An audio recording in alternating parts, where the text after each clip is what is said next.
ಉಡಾಯಿಸೋ ಖಾರ ಬಣ್ಣ ರುಚಿಯನ್ನು ನೀಡುತ್ತದೆ. ಮೆಣಸಿನ ಪುಡಿ ಚಿಂದಿ ಉಡಾಯಿಸೋ ಖಾರ ಬಣ್ಣ ರುಚಿ. ಇನ್ನು ಚಿನ್ನಸ್ವಾಮಿ ಕಾಲ್ ತುಳಿತ ಕೇಸ್ಗೆ ಸಂಬಂಧಪಟ್ಟ ಹಾಗೆ ಸಿಐಡಿ ತನಿಖೆ ಚುರುಕಾಗಿದೆ. ಸಿಐಡಿ ತನಿಖೆಯಲ್ಲಿ ಬಯಲಾಯಿತು ಕಾಲ್ ತುಳಿತಕ್ಕೆ ಕಾರಣ. ಸಿಐಡಿ ತನಿಖೆಯಲ್ಲಿ ಕಾಲ್ ತುಳಿತಕ್ಕೆ ಏನ್ ಕಾರಣ ಅನ್ನೋದು ಬಯಲಾಗ್ತಾ ಇದೆ.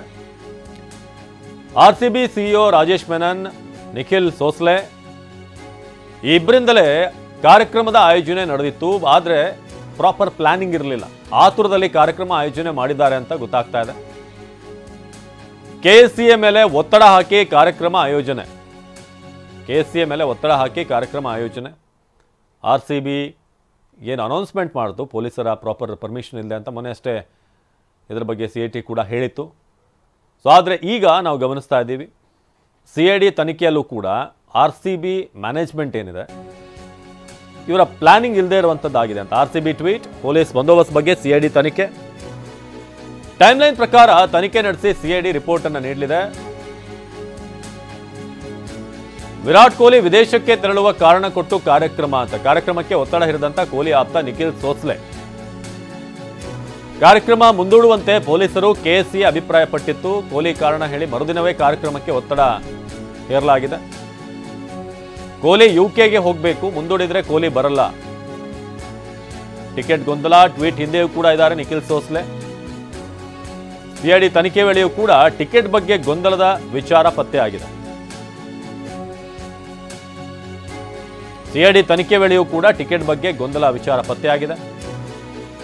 ಟ್ವೀಟ್ನಿಂದಲೇ ಸಾಕಷ್ಟು ಅಭಿಮಾನಿಗಳು ಸೇರಿದ್ದು ಪತ್ತೆಯಾಗಿದೆ. ಒಂದು ಟ್ವೀಟ್ ಅನ್ನು ಮಾಡಿದ್ರು ಇವರು ವಿಕ್ಟರಿ ಪರೇಡ್ ಬಗ್ಗೆ, ಹಾಗೆ ಚಿನ್ನಸ್ವಾಮಿಯಲ್ಲಿ ಆಗುವಂಥ ಕಾರ್ಯಕ್ರಮದ ಬಗ್ಗೆ.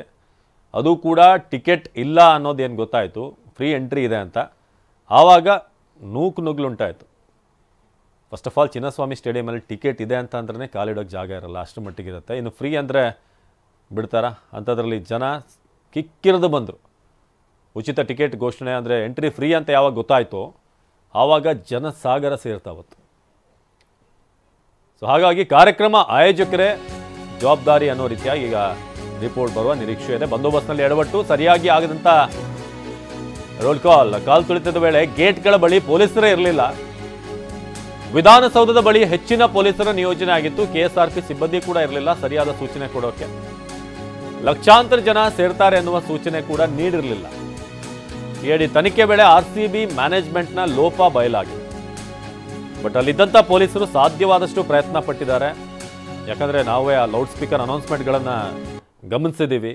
ದಯವಿಟ್ಟು ಮನೆಗೆ ಹೋಗಿ ಶಿಸ್ತಾಗಿ ಮನೇಲಿ ಟಿವಿಲಿ ನೋಡಿ, ಲೈವ್ ಇದೆ, ನುಗ್ಗಲು ಒಳಗಡೆ ಎಂಟ್ರಿ ಕೊಡೋಕ್ಕಾಗಲ್ಲ ಅಂತ ಪೊಲೀಸರು ಅಲ್ಲಿ ಲೌಡ್ ಸ್ಪೀಕರ್ ಮೂಲಕ ಅನೌನ್ಸ್ ಮಾಡುವಂಥ ಪ್ರಯತ್ನವನ್ನು ಸಾಕಷ್ಟು ಮಾಡಿದ್ದಾರೆ. ಅದರಲ್ಲಿ ಯಾರು ಕೇಳುವಂಥ ಒಂದು ಇದರಲ್ಲಿ ಇರಲಿಲ್ಲ ಅವತ್ತು.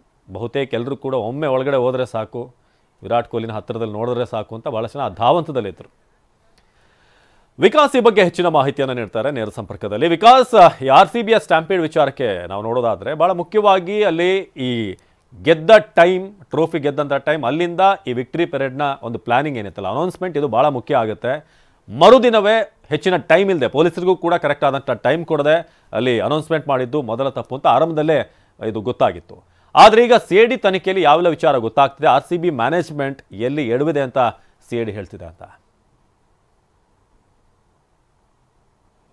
ಖಂಡಿತವಾಗ್ಲೂ ಅವಿನಾಶ್, ಏನು ಈ ಒಂದು ಚಿನ್ನಸ್ವಾಮಿ ಕಾಲ್ತುಳಿತ ಪ್ರಕರಣಕ್ಕೆ ಸಂಬಂಧಪಟ್ಟಂತೆ ಈಗ ಸಿಐಡಿ ತಂಡ ಕ್ಷಣದ ಒಂದು ಮಾಹಿತಿಗಳನ್ನು ತೆಗೆದುಕೊಂಡು ಇನ್ವೆಸ್ಟಿಗೇಷನ್ ಶುರು ಮಾಡಿರುವಂಥದ್ದು. ಇದರಲ್ಲಿ ಪ್ರಮುಖವಾಗಿ ಪೊಲೀಸರ ಭದ್ರತೆ, ಆರ್ಸಿಬಿ ಮ್ಯಾನೇಜ್ಮೆಂಟ್ನ ನಿರ್ಲಕ್ಷ್ಯ ಮತ್ತು ಈ ಚಿನ್ನಸ್ವಾಮಿ ಸ್ಟೇಡಿಯಂನ 19 ಗೇಟ್ನಲ್ಲಿ ನಿಯೋಜನೆಗೊಂಡಿದ್ದಂತಹ ಭದ್ರತೆಗೆ ನಿಯೋಜನೆಗೊಂಡಿದ್ದಂತಹ ಅಧಿಕಾರಿಗಳ ಒಂದು ಮಾಹಿತಿಗಳನ್ನು ತೆಗೆದುಕೊಂಡಿತ್ತು. ಈ ಸಂದರ್ಭದಲ್ಲಿ ಮೇಲ್ನೋಟಕ್ಕೆ ಆರ್ಸಿಬಿ ಮ್ಯಾನೇಜ್ಮೆಂಟ್ ಫ್ರೀ ಟಿಕೆಟ್ ಅನ್ನ ಏನು ಅನೌನ್ಸ್ ಮಾಡ್ತು ಟ್ವಿಟರ್ ಮತ್ತು ಸಾಮಾಜಿಕ ಜಾಲತಾಣದಲ್ಲಿ ಹಾಕಿದ್ದಂತ ಒಂದು ಫ್ರೀ ಟಿಕೆಟ್ ಏನು ಮಾಹಿತಿ ಏನಿತ್ತು ಅದರಿಂದಲೇ ಹೆಚ್ಚಿನ ಜನ ಸೇರಿದ್ರು ಅಂತೇಳಿ ಪ್ರಾಥಮಿಕ ತನಿಖೆಯಲ್ಲಿ ಗೊತ್ತಾಗಿರುವಂತದ್ದು. ಅದರಲ್ಲದೆ ನಿಖಿಲ್ ಸೋಸ್ಲೆ ಈ ಒಂದು ವಿರಾಟ್ ಕೊಹ್ಲಿಯ ಹೆಸರನ್ನ ಹೇಳ್ಕೊಂಡು, ಅಂದ್ರೆ ವಿರಾಟ್ ಕೊಹ್ಲಿ ಯುಕೆಗೆ ಹೋಗ್ತಾರೆ, ಸೊ ಹಾಗಾಗಿ ಆದಷ್ಟು ಬೇಗ ಅಂದ್ರೆ ನಾಳೆನೇ ಈ ಒಂದು ಕಾರ್ಯಕ್ರಮವನ್ನ ಆಯೋಜನೆ ಮಾಡಬೇಕು ಅಂತೇಳಿ ಕೆಎಸ್ಸಿಎ ಮೇಲೆ ಒತ್ತಡವನ್ನ ಹೇರಿ ಒಂದು ಕಾರ್ಯಕ್ರಮವನ್ನ ತರಾತುರಿಯಲ್ಲಿ ಆಯೋಜನೆಗೆ ಮುಂದಾಗಿರುವಂತದ್ದು ಕೂಡ ಗೊತ್ತಾಗಿರುವಂತದ್ದು. ಅದಲ್ಲದೆ ಪೊಲೀಸ್ ಇಲಾಖೆಯಿಂದಲೂ ಕೂಡ ಒಂದಷ್ಟು ಲೂಪ್ ಹೋಲ್ಸ್ ಗಳು ಆಗಿದೆ. ಅಂದ್ರೆ ಕೆಎಸ್ಆರ್ಪಿಗೆ ಯಾವುದೇ ರೀತಿಯಂತಹ ರೋಲ್ ಕಾಲ್ ಕಾಲ್ಗಳನ್ನ ಮಾಡಿರಲಿಲ್ಲ. ಯಾವಾಗಲೂ ಹಿಂದೆ ಮ್ಯಾಚ್ಗಳು ನಡೆಯುವಂತಹ ಸಂದರ್ಭದಲ್ಲಿ ನಡೀತಿದ್ದಂತಹ ರೋಲ್ ಕಾಲ್ಗಳನ್ನೇ ಮಾಡಿ ಯಾವುದೇ ವಿಶೇಷವಾಗಿ ಅಂದ್ರೆ ಹೆಚ್ಚಿನ ಜನ ಸೇರ್ತಾರೆ. ಸೊ ಹಾಗಾಗಿ ಮುಂಚಿತವಾಗಿ ಯಾವುದೇ ರೀತಿಯಂತ ರೋಲ್ ಕಾಲ್ಗಳನ್ನ ಮಾಡದೆ ಅಲ್ಲಿ ಕೆಎಸ್ಆರ್ಪಿ ಪೊಲೀಸರ ನಿಯೋಜನೆ ಮಾಡಿಕೊಳ್ಳಲಾಗಿರಲಿಲ್ಲ ಅಂತಕ್ಕಂಥ ಒಂದು ಮಾಹಿತಿಗಳನ್ನ ಸಿಐಡಿ ಈಗಾಗಲೇ ಕಲೆ ಹಾಕಿರುವಂತದ್ದು. ಮತ್ತೊಂದು ಕಡೆ ಪೊಲೀಸರು ನೇರವಾಗಿ ವಿಧಾನಸೌಧದ ಭದ್ರತೆ ಕಡೆಗೆ ಮಾತ್ರ ಹೆಚ್ಚಿನ ಗಮನವನ್ನ ವಹಿಸಿದ್ರೆ ಹೊರತು ಚಿನ್ನಸ್ವಾಮಿಯ ಕಡೆಗೆ ಭದ್ರತೆಯ ಗಮನವನ್ನ ವಹಿಸಿಕೊಂಡಿರಲಿಲ್ಲ. ಸೊ ಹಾಗಾಗಿನೇ ಈ ಒಂದು ಕಾಲ್ತುಳಿತ ಆಗಿದೆ ಅನ್ನುವಂತಕ್ಕೆ ಸಂಬಂಧಪಟ್ಟಂತೆ ಎಲ್ಲಾ ಸಾಕ್ಷಿಗಳು, ವಿಡಿಯೋ ಫುಟೇಜ್ಗಳು, ಸಿಸಿಟಿವಿ ವಿಡಿಯೋಸ್ಗಳಾಗಿರ್ಬೋದು ಮತ್ತು ಅಲ್ಲಿ ಒಂದು ಸಾಕ್ಷಿಗಳು ಅಂದ್ರೆ ಗಾಯಗೊಂಡವರ ಸಾಕ್ಷಿಗಳ ಹೇಳಿಕೆಯನ್ನು ಕೂಡ ಈಗಾಗಲೇ ಪಡೆದುಕೊಂಡು ಈಗಾಗಲೇ ಸಿಐಡಿ ತನಿಖೆಯನ್ನು ಮುಂದುವರಿಸಿಕೊಂಡಿರುವಂತದ್ದು. ಅವಿನಾಶ್, ಧನ್ಯವಾದ ವಿಕಾಸ್.